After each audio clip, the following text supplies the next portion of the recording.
Hello guys, welcome to our garage. Ertiga vehicle మా కస్టమర్ది. వీళ్ళు travels business చేస్తారు. Car బయటకు వెళ్ళి బ్రేక్ డౌన్ అయింది. డైనమో బెల్ట్ తెగిపోయి ఒక దగ్గరలో ఉన్న మెకానిక్ని పిలిపించారు. కార్ అంతా ఇన్స్పెక్ట్ చేసి బ్యాటరీ పోయిందని చెప్పేసి అని వెళ్ళారంట.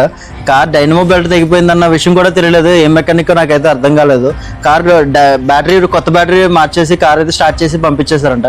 బ్యాటరీ డ్రైన్ అయిపోయి మళ్ళీ దారిలో మళ్ళీ వెహికల్ ఆగిపోయింది. మేము వెళ్ళి బెల్ట్ తెగిపోయింది. కార్ డ్రైవింగ్ చేస్తున్నామంటే కార్ మీద మినిమం నాలెడ్జ్ లేకుండా చేయకూడదు. ఓడోమీటర్ లో ఏం వార్నింగ్ సైన్స్ వస్తున్నాయి, వార్నింగ్ సైన్స్ కి మీనింగ్స్ ఏంటన్నది మినిమం మనం తెలుసుకోవడం మన డ్రైవింగ్ చేసే అందరికి బాగా యూస్ఫుల్ అనమాట.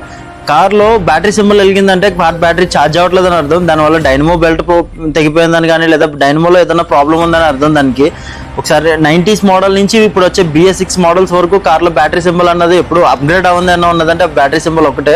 బ్యాటరీ సింబల్ డిస్ప్లే చేసిందంటే కార్ బ్యాటరీ ఛార్జ్ అవ్వట్లేదు అని అర్థం. నెక్స్ట్ టైం మీరు కార్ డ్రైవ్ చేస్తున్నప్పుడు ఎప్పుడైనా మీ ఓడోమీటర్లో బ్యాటరీ సింబల్ చూపించిందంటే వెంటనే కార్ పక్కన ఆపేయండి. ఎందుకంటే కొన్ని మోడల్ కార్స్కి డైనమో బెల్ట్ తెగిపోతే వాటర్ పంప్ కూడా తిరగదు.